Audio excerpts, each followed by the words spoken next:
할렐루야. 하나님의 백성들이 지켜야 될 최소한의 그 계명 10가지, 그것을 십계명이라고 합니다.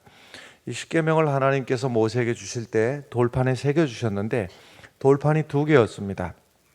첫 번째 돌판에는 1계명부터 4계명까지가 기록이 되어 있는데 여기에는 하나님하고의 관계, 어떻게 하면 하나님을 잘 섬길 수 있고 하나님하고 관계를 잘 맺어갈 수 있느냐 하는 것이 첫 번째 돌판이었고, 이 두 번째 돌판에는 5번째부터 10번째까지 계명이 두 번째 돌판에 새겨져 있는데, 이 두 번째 돌판에는 사람과 사람 사이의 관계, 특별히 가정의 문제를 이 행복한 가정 생활을 위해서 이 계명을 지켜라 하는 것입니다. 이 두 번째 돌판의 첫 번째 계명이 바로 5번째 계명인 내 부모를 공경하라 하는 말씀입니다. 이 5번째 계명을 율법의 중심점이라 하기도 하고 십계명의 배꼽이라고 하기도 하고 그렇습니다. 이 사람 사이의 관계 중에서 제일 시작, 기둥과 같은 시작이 어디부터 시작인가 하면 내 부모를 공경하라 하는 데서부터 시작입니다. 오늘은 어버이날이기도 하고 이제 5월 둘째 주일 어버이 주일이기도 하고 그렇습니다. 어느 광고 카피라이터의 글, 이 땅 아버지의 모습을 그린 글은 이렇습니다. 29, 14시간을 기다려서야 자식의 울음소리를 들을 수 있었습니다. 당신은 신을 믿지 않았지만 당신도 모르게 기도를 올렸습니다. 37, 자식이 초등학교에 들어가 우등상을 탔습니다. 당신은 액자를 만들어 가장 잘 보이는 곳에 걸어두었습니다. 아직도 당신의 방에는 누렇게 바랜 액자가 걸려 있습니다. 43, 일요일 아침 모처럼 자식과 뒷산 약수터로 올라갔습니다. 이웃 사람들은 자식의 아버지를 닮았다며 인사를 건넸습니다. 당신은 괜히 기분이 좋았습니다. 48, 자식이 대학 시험을 보러 갔습니다. 당신은 평소와 다름없이 출근했지만 하루 종일 일이 손에 잡히지 않았습니다. 53, 자식이 첫 월급을 타서 네일을 사왔습니다.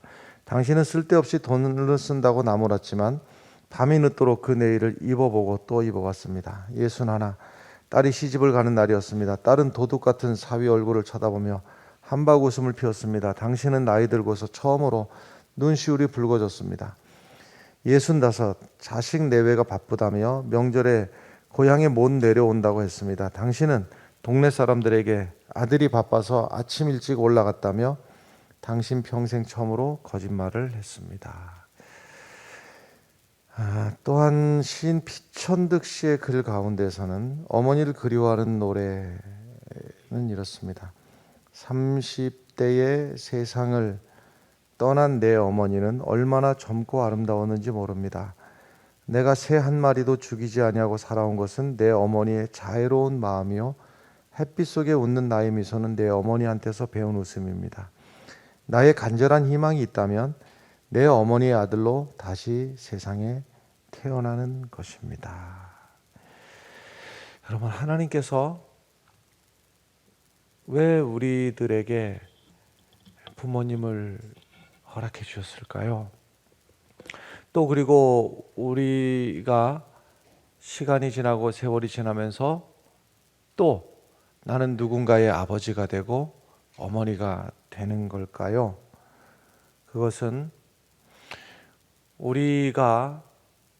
우리같이 작은 존재가 너무나 크신 하나님을 이해할 수 있는 방법은 없습니다. 우리는 어떤 노력을 해도 그 크신 하나님을 이해한다는 것은 불가능합니다. 그럼에도 불구하고 그 하나님의 성품을 조금이라도, 1000분의 1이라도, 100분의 1, 1000분의 1이라도 그 하나님의 성품을 이해하도록, 알아가도록 하기 위해서 우리들에게 주신 축복이 아버지요 어머니라고 하는 존재입니다. 저는 정말 이해가 안 되는 것이 있었습니다. 젊을 때, 어린 시절에 무엇이 이해가 제일 안 됐는가 하면 어버이날이 되면 가슴에 꽃을 이렇게 어른들이 꽂고 다니시는데 그 꽃이 좀 값 좀 주고 산 거, 그럴듯한 것을 여기 달고 다니면 이해가 됐어요. 아, 내 자녀가 이렇게 여기에 좋은 꽃을 해줬노라 하고. 그런데 이해가 잘 되지 않았던 것은 그 어린 손주가 어린 손으로다가 만들었으니 어찌 보면 저게 꽃인지 뭔지 색종이 더덕더덕 붙여놓은 것이지 저게 무슨 꽃인가 싶은 것을, 아주 촌스러운 것을, 그것을 하루 종일 여기다가 달고 다니시는 모습을 보면서 저걸 왜 달고 다니나 도대체가, 저 거지 같은 걸 왜 달고 다니나. 그런데 제가 부모가 돼서 내 자녀가 유치원을 가서,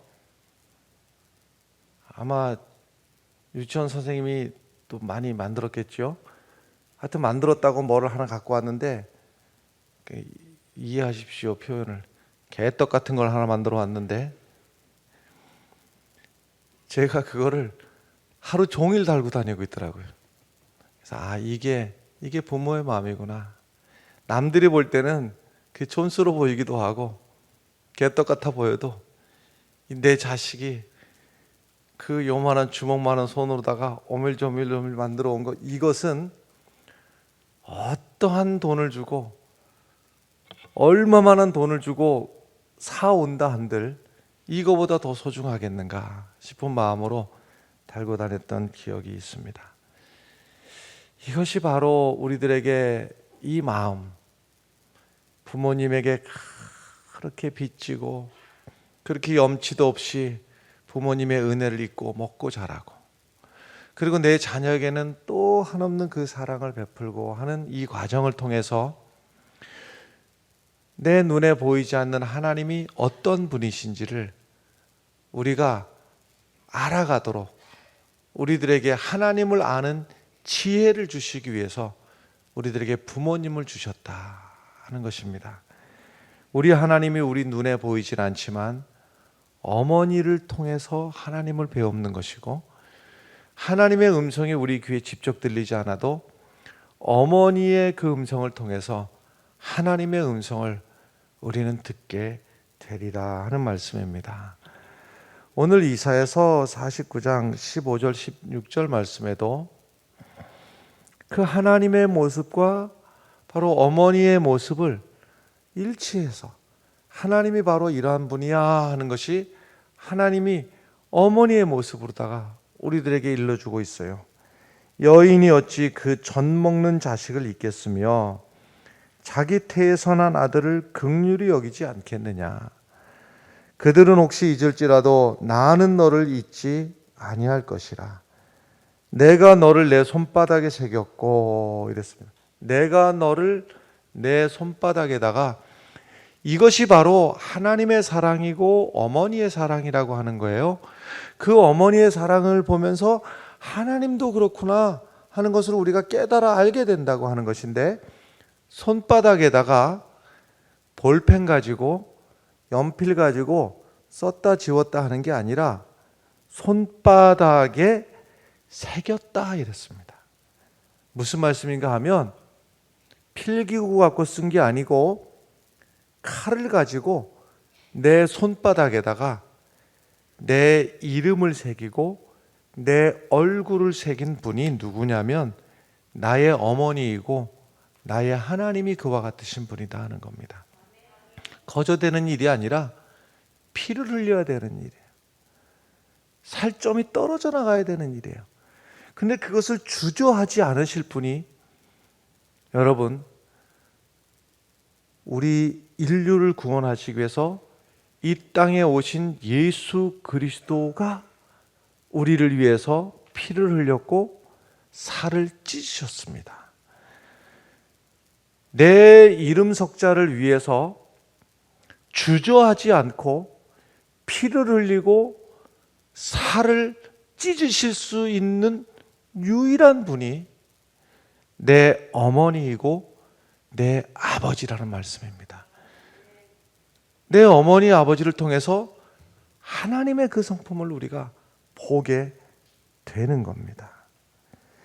성경을 자세히 보면 여러 곳에서 우리 하나님의 모습이 우리 어머니 같은 모습으로다가 묘사되고 있어요.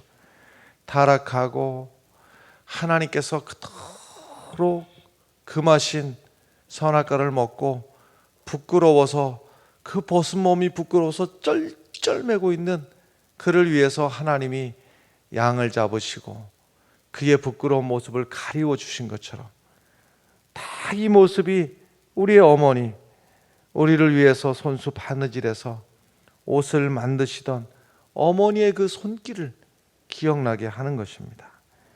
예레미야, 범죄하고 타락해서 다 징벌받을 그 이스라엘 백성을 향한 하나님의 마음이 너희가 채찍에 맞아 피 흘림을 바라보는 그 하나님의 심정은 더 아프다.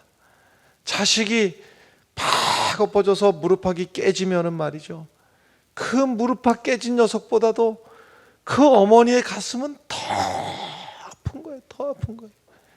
그와 같은 심정으로 하나님께서 이스라엘을 보고 계신다.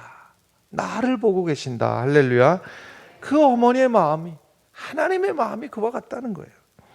이사야 선지자도 어미가 자식을 잘 달래듯이 정작 잘못한 놈은 자식 놈인데 쩔쩔매면서 엄마가 미안해, 엄마가 미안해. 이 모습이 바로 하나님께서 그 죄지은 이스라엘에게 이제라도 돌아와라, 이제라도 돌아와 하고 사정 애걸복걸하는 그 하나님의 모습을 이사야서 긴 이야기 66장까지 왜 긴 이야기가 이렇게 늘어지는가? 하나님이 쩔쩔쩔매면서 내가 사랑한다, 이제라도 돌아와라, 이제라도 돌아와라. 할렐루야. 그 하나님의 모습이 바로 오늘 우리들에게 주신 어머니의 모습을 통해서 하나님이 이와 같으신 분이구나. 그래서 우리에게 어머니를 주시고 아버지를 주신 것은 그 어머니를 통해서, 아버지를 통해서 하나님을 배웁도록 하기 위해서 우리들에게 주신 축복인 줄로 믿습니다. 어머니 큰 역할 중에서 살림하신다고 그러죠. 살린다는 얘기입니다. 죽어가는 놈 살리는 일이 살림인 거예요.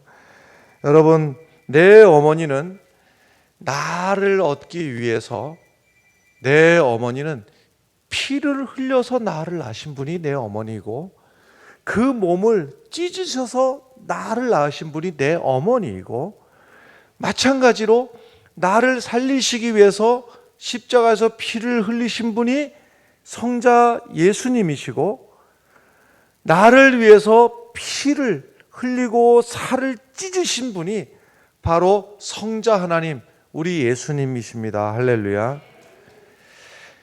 제가 어렸을 적에, 저도 어릴 때가 있었겠죠.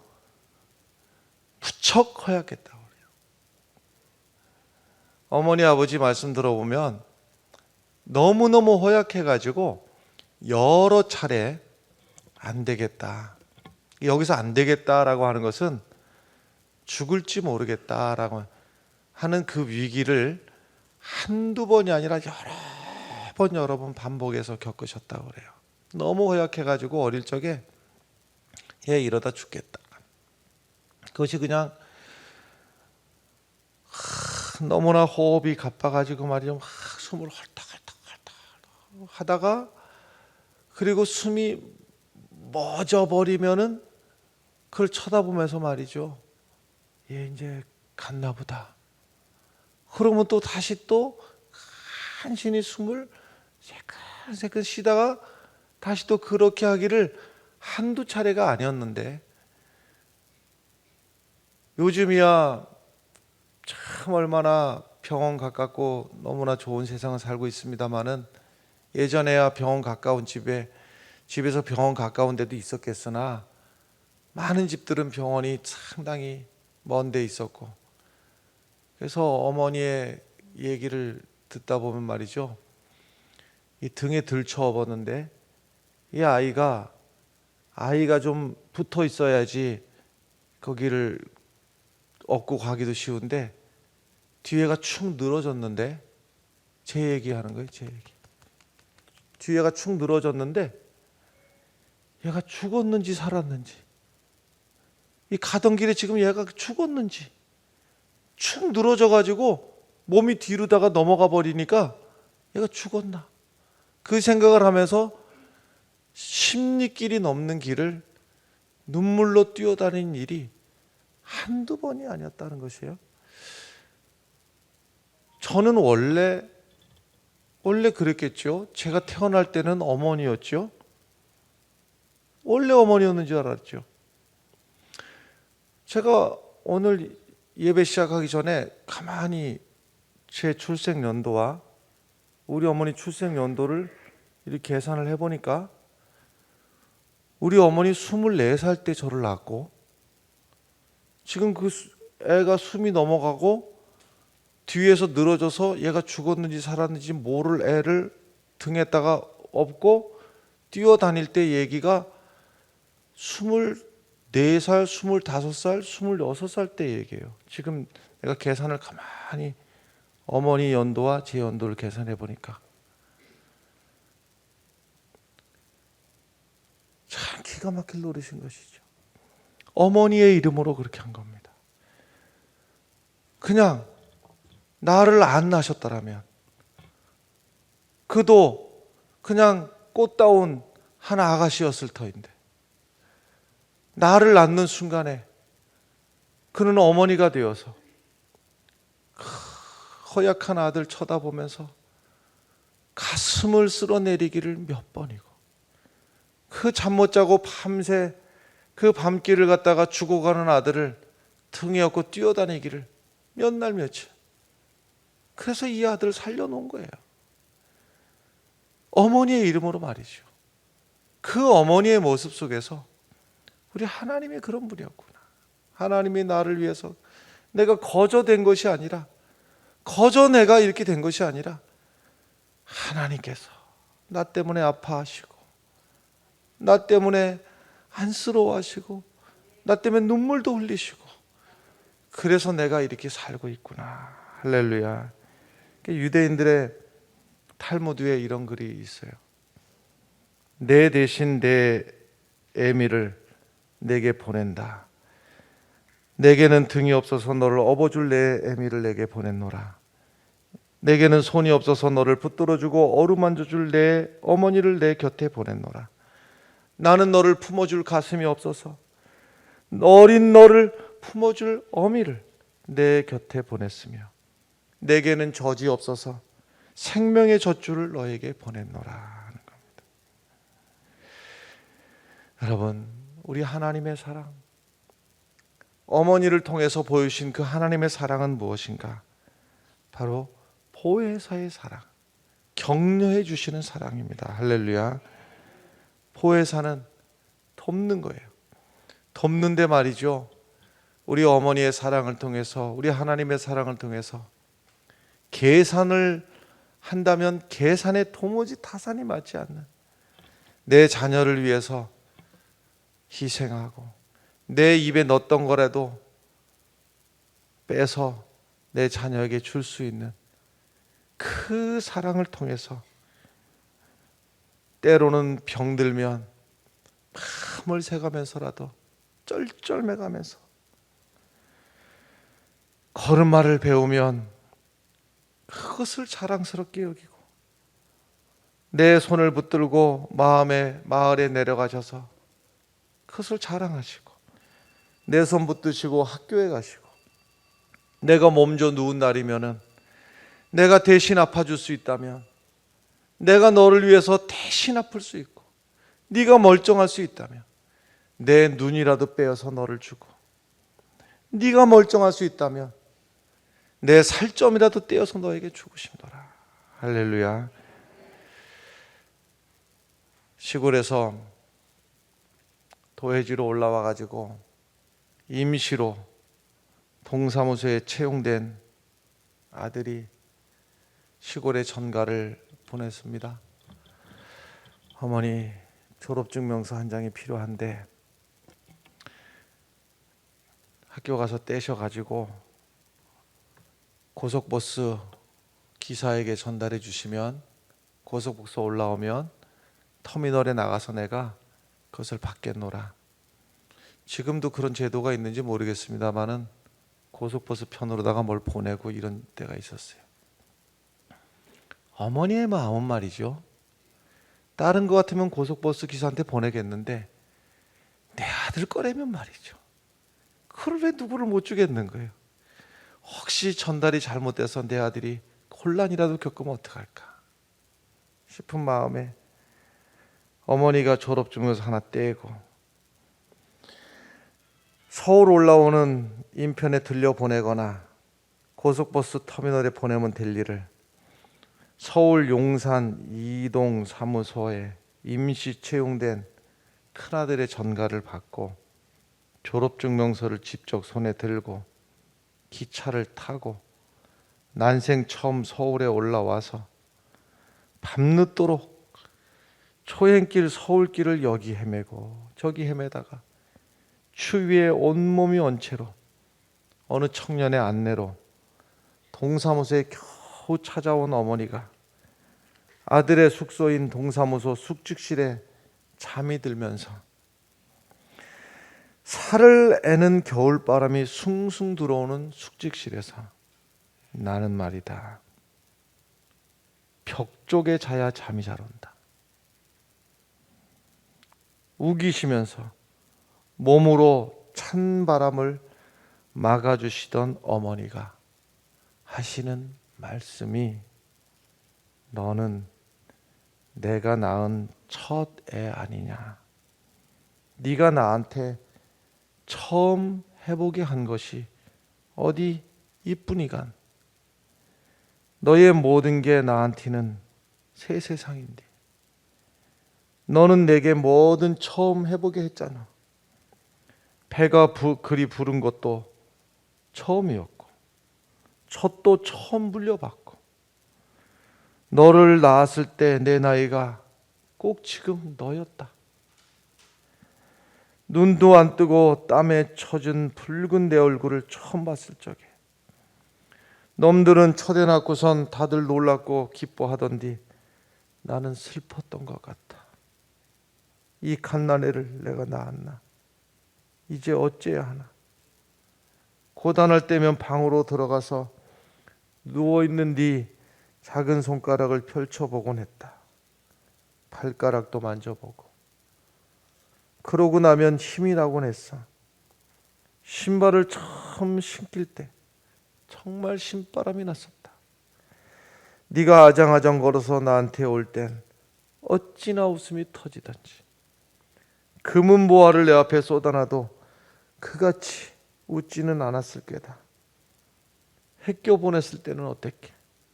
내 이름표를 손수건이랑 함께 네 가슴에 달아주는데 왜 내가 의젓해지는 기분이었는지 네 종아리 굵어지는 거 보는 재미를 어디다 비교하거니. 어서 어서 자라라 내 새끼야. 매일 노래를 불렀네. 그러다 언제 보니 이젠 네가 나보다 더 크더구나. 어서 어서 자라라 했음에도 막상 네가 나보다 더 커버리니까 네가 자식인데도 두렵대. 부모가 자식한테 할 말은 딱 두 가지밖에 없는 것 같아요. 하나는 사랑한다. 내 몸이 부서지든 내 인생이 망가지든 누가 뭐라고 하든 나는 너를 사랑한다. 또 하나는 미안하다. 다 해주고 내 먹을 것까지 빼서 자식한테 먹여주고도 하는 말이 미안하다. 더 잘해주지 못해 미안하고 호강시켜주지 못해 미안하고 미안하다 하는 겁니다. 왜 사랑하고 왜 미안할까? 내 자녀를 이유 없이 설명이 안 되게 사랑하기 때문에 내 자녀에게 사랑한다, 미안한다 그러는 겁니다. 어머니는 알고도 속아주고 몰라도 속아주고 덮어주고, 남들은 저놈이 어쨌네 저쨌네 옳으니 그르니 할지라도 내 어머니만큼은 얘는 그런 사정이 있었겠지, 그럴 이유가 있었겠지, 그럴 형편이었겠지, 어쩔 수 없었겠지. 변명해주고 변호해주고 덮어주고 이해해주는 것이 우리의 어머니였습니다.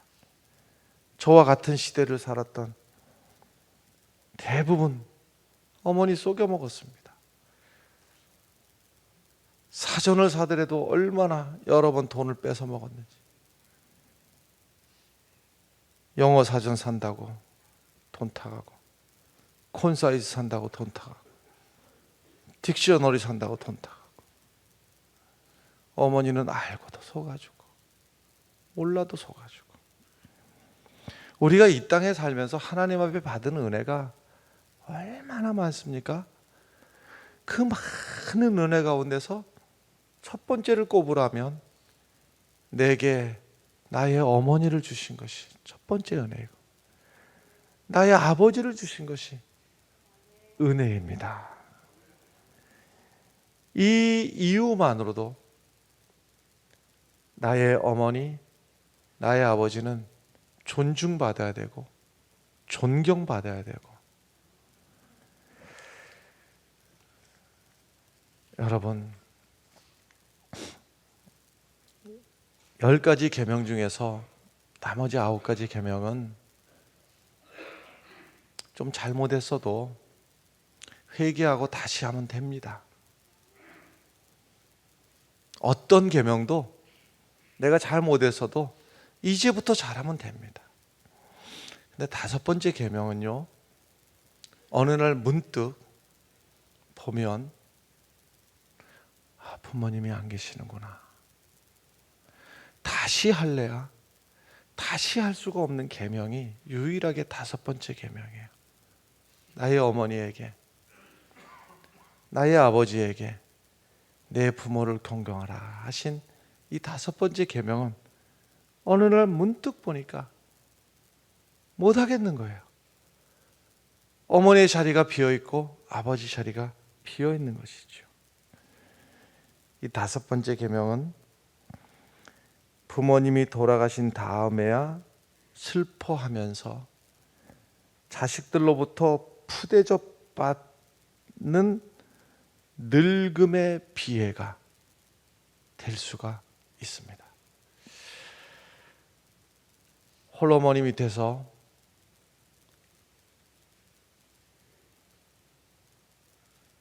홀어머니의 보살핌 속에서 자라던 한 외동아들이 있었습니다.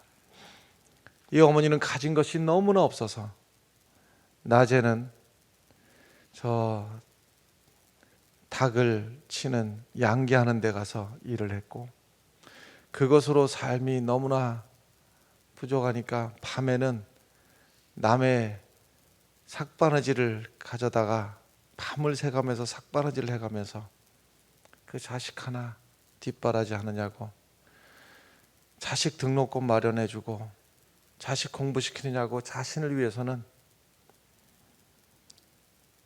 종이장 하나, 속옷 하나 사입을 여지 없이 자식을 뒷바라지 하던 어머니가 너무나 감사해서 이 아들이 너무너무 감사한 거예요. 그래서 어머니의 저 은혜를 내가 할 수 있는 방법은 공부 말고는 방법이 없다. 내가 저 어머니의 저 은혜를 내가 어찌 잊으랴. 그래서 매 순간도, 그래서 고등학교를 얼마나 열심히 공부를 했던지 말이죠. 미국 사람인데요, 미국 고등학교 졸업하는 전체 학생 중에서 최고의 학생이 됐어요.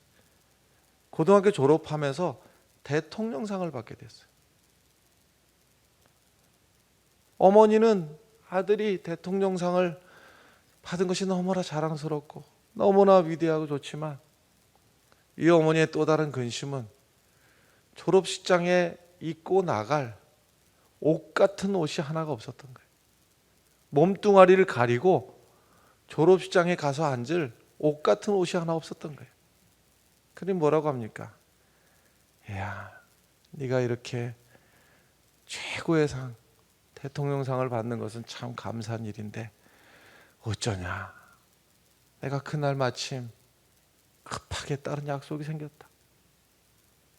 이 아들이 어머니에게 무릎을 꿇고 어머니가 아니 계신 졸업장은 내게는 의미가 없습니다. 어머님이 보시지 않는 금메달은 내게 의미가 없습니다. 내가 지난 3년 동안에 애쓰고 수고함이 어머니가 안 계시면 저는 의미가 없습니다. 어머니가 졸업장에 아니 오시면 저도 졸업장에 안 갑니다. 눈물로 매달리는 거예요. 이게 어머니가 그 초라한 모습으로다가 졸업식장 저 구석에 가서 혹시 아들에게 누가 될까 싶어서 행색이 너무 부끄러워서 아들에게 누가 될까 싶어서 저 구석에 앉아 있는데 자랑스러운 아들이 당당하게 답사를 하고 그 목에 걸려진 대통령상 금메달을 지 자리로 돌아가지 않고 어머니에게 달려와 가지고서는 이 메달은 어머니의 것입니다. 어머니에게 그 메달을 걸어드렸습니다. 그리고 시간이 지나서 이 아들이 더 열심히 공부해서 미국의 28대 윌슨 대통령이 되었습니다. 그리고 국회의원들을 설득해가지고 5월 둘째 주일을 어머니 날로 정해서 어머니의 그 사랑을 잃어버린 사람들에게 어머니의 사랑을 회복하도록 하기 위해서 어머니의 날을 정하게 되었던 것입니다. 여러분, 세상에 어느 종교가 부모님에게 효도하지 말라는 종교가 어디에 아무 데도 없지요. 그러나 말이죠, 단순히 효도의 문제가 아닙니다. 내게 주신 어머니는 그를 통해서 하나님이 어떤 분인지를 알도록 하기 위해서 우리에게 어머니를 보내주신 거예요. 그래서 그 어머니의 은혜를 잊지 않는 사람은, 어머니의 은혜를 아는 사람은 하나님의 은혜를 잊지 않는 사람이고 하나님의 은혜를 떠나지 않는 사람인 거예요. 그래서 그는 복되게 잘되게 되어 있는 겁니다. 하나님의 축복이 그에게 임하기 때문에 그렇습니다. 여러분, 사랑하는 성도 여러분, 내 어머니를 통해서 보이신 하나님의 그 사랑을 보면서 하나님의 그 크신 사랑은 얼마나 더 클까? 그 사랑 안에 늘 거하며 감사하는 주의 성도들이 되시기를 간절히 축원합니다. 기도하겠습니다.